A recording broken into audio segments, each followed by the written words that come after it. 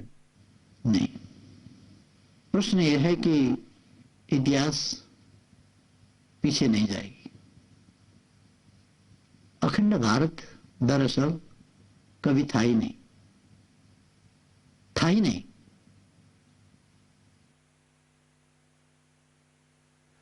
جی ناظرین، آپ نے بھی سنا اور اے وی ایم صاحب آپ نے بھی سنا کہ یہ اکھنڈ بھارت کبھی تھا ہی نہیں.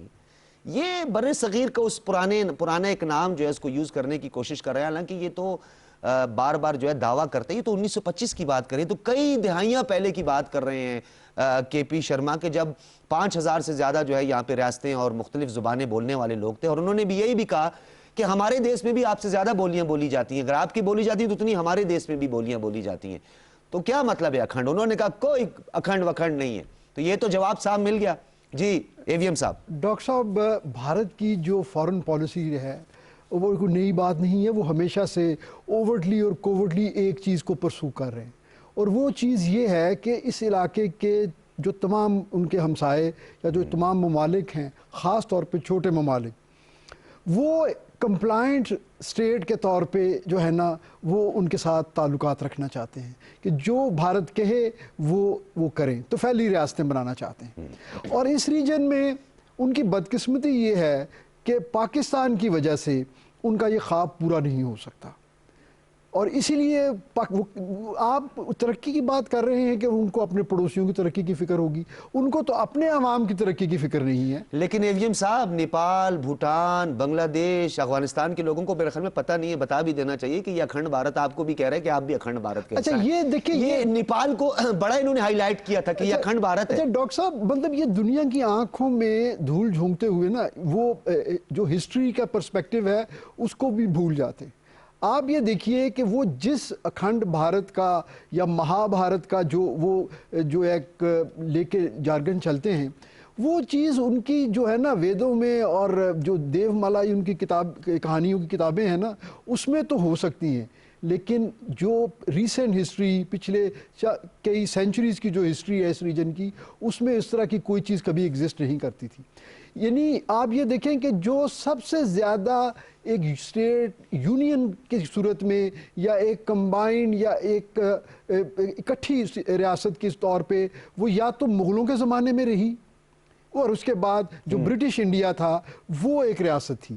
اس کے علاوہ تو آپ ان کی کوئی ہسٹری اٹھا کے دیکھ لیں. سر یہ ویسے بھی آپ کو پتہ ہے نا کہ یہ انسپائر ہیں اسرائیل سے، اور یہ جو گریٹر اسرائیل ہے جو ہمیشہ اس کا خواب شرمندہ تعبیر تو ہونا ہی نہیں ہے، وہ بھی اس کے ساتھ کیا ہوا ہے آپ دیکھیں. وہ گریٹر اسرائیل یا آفاقی اسرائیل کے نام پہ کیا کچھ کر رہا ہے.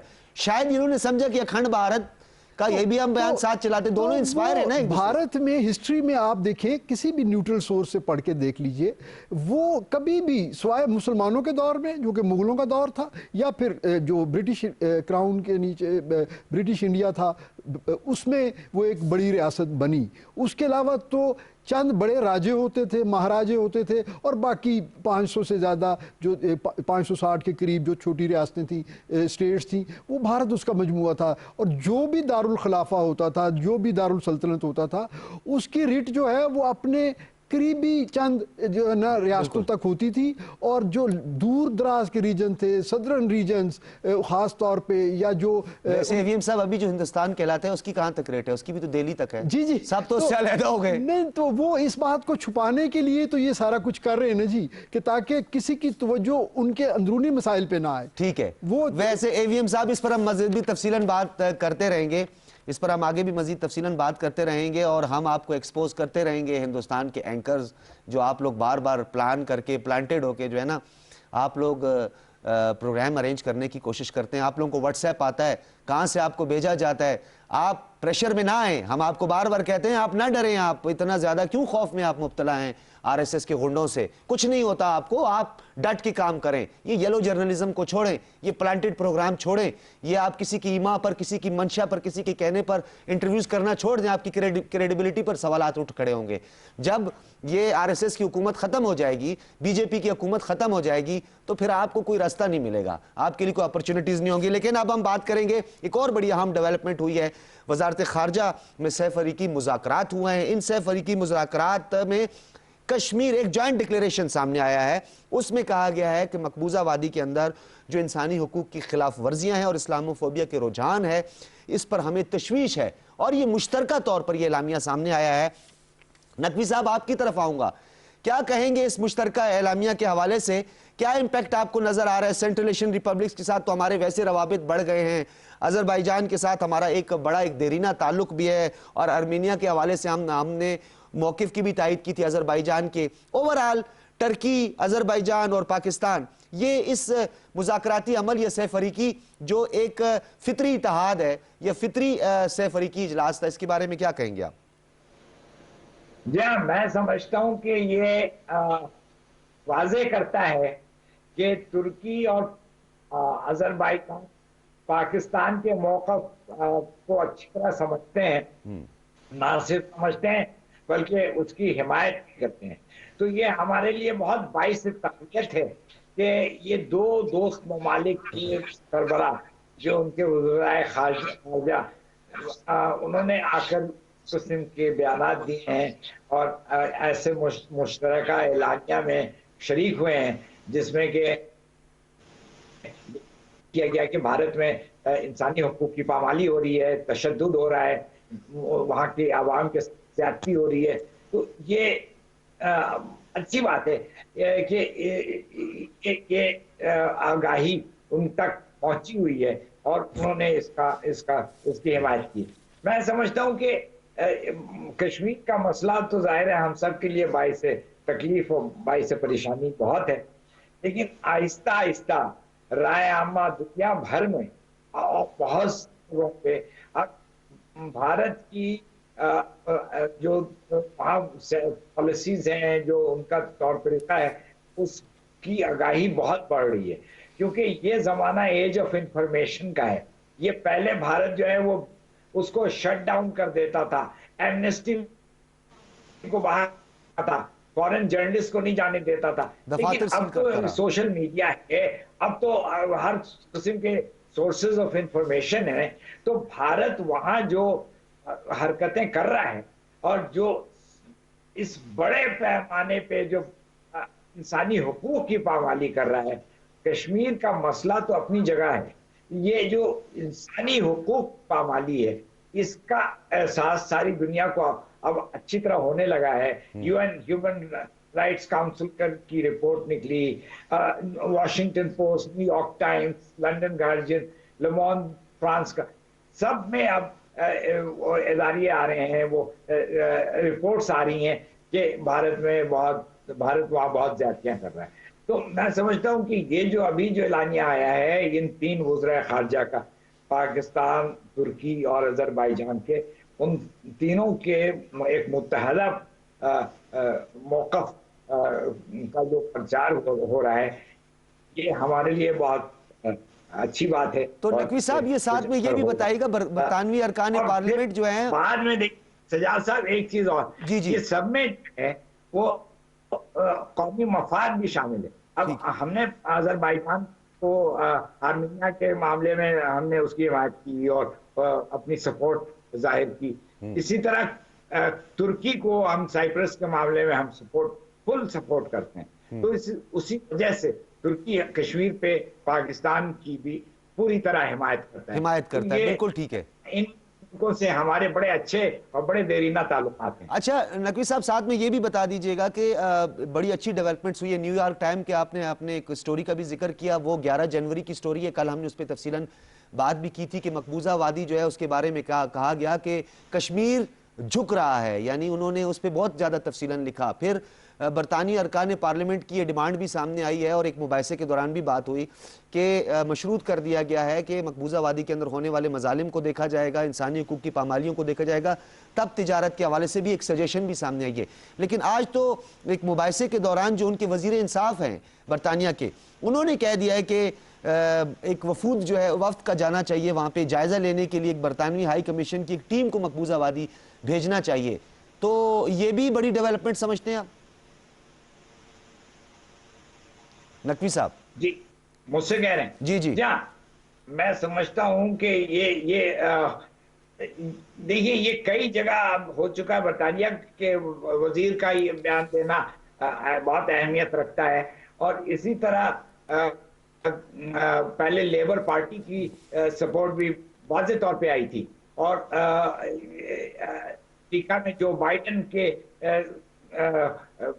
کیمپ سے بھی کہ اس کے بارے میں، کشمیر کے بارے میں تشویش کا اظہار ہوا ہے. جی. تو میں دیکھ رہا ہوں کہ یہ اب آہستہ آہستہ کافی یہ باتیں بڑھ رہی ہیں.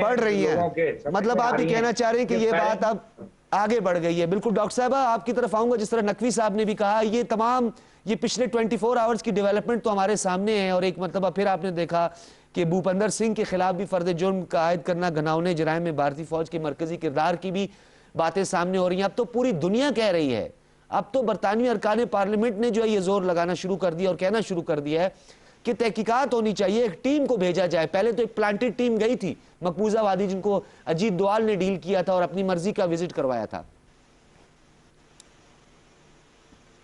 ڈاکٹر صاحبہ؟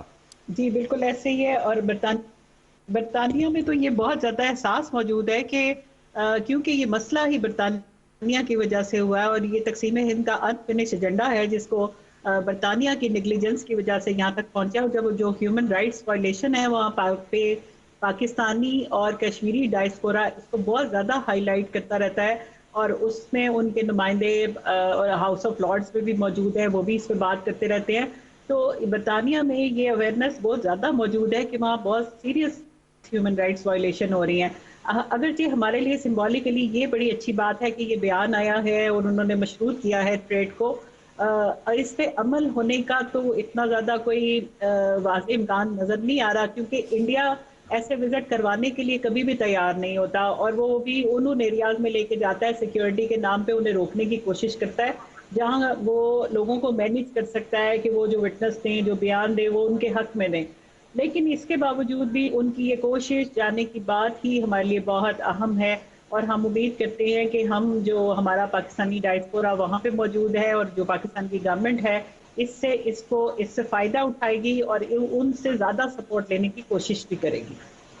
ٹھیک ہے ڈاکٹر صاحب. اب اے وی ایم صاحب آپ نے کنکلوڈ کرنا ہے. یہ بتائیے گا اوورآل اگر ہم صورتحال کی بات کریں، پاکستان کا جو سٹانس ہے اور مقبوضہ وادی کے اندر ہونے والے مظالم ہیں، بھارت کا جو اکھنڈ بھارت کا خواب ہے، اور جس طریقے سے آتنکواد اس پورے خطے میں وہ پھیلا رہا ہے، پاکستان اپنے بیانیے میں کتنا کامیاب ہوا ہے بولنے میں؟ جی دنیا کو باور کروانے میں کتنا کامیاب ہوا؟ ڈاکٹر صاحب آپ نے بڑا اچھا سوال کیا، کیونکہ آپ کے جو سیگمنٹ جو دونوں دوسرے سوال تھے اس کے بڑے خوبصورتی سے ہمارے دونوں ساتھی پینلسٹ نے اس کا جواب دے دیا. میں اس کو ریلیٹ کرنا چاہوں گا آپ کے سوال سے. میرے خیال میں ہمارے اندرونی محاذ پر اور کچھ بیرونی بھی ہے اس میں کہ جو موجودہ حکومت کے جو ناقدین ہیں وہ ایک چیز کو بڑا ہائی لائٹ کر رہے ہیں یا کرنے کی کوشش کرتے ہیں کہ جی پاکستان کی فارن پالیسی کا کوئی مسئلہ ہو گیا ہے، پاکستان آئسولیشن کی طرف جا رہا ہے. تو اس ساری بحث سے ہم یہ چیز کنکلوڈ کر سکتے ہیں کہ ایسا نہیں ہے. یہ حقائق کے بالکل برعکس ہے، یعنی یہ دوسری طرف ہو رہا ہے، یہ دوسری طرف جھکاؤ ہو رہا ہے. اور جھکاؤ ہم تو دیکھیں ہماری کبھی بھی یہ پالیسی نہیں رہی کہ ہم کوئی غلط نیریٹو لے کے اس کے لیے حمایت حاصل کرنے کا ہمارا کوئی کبھی بھی منصوبہ نہیں رہا.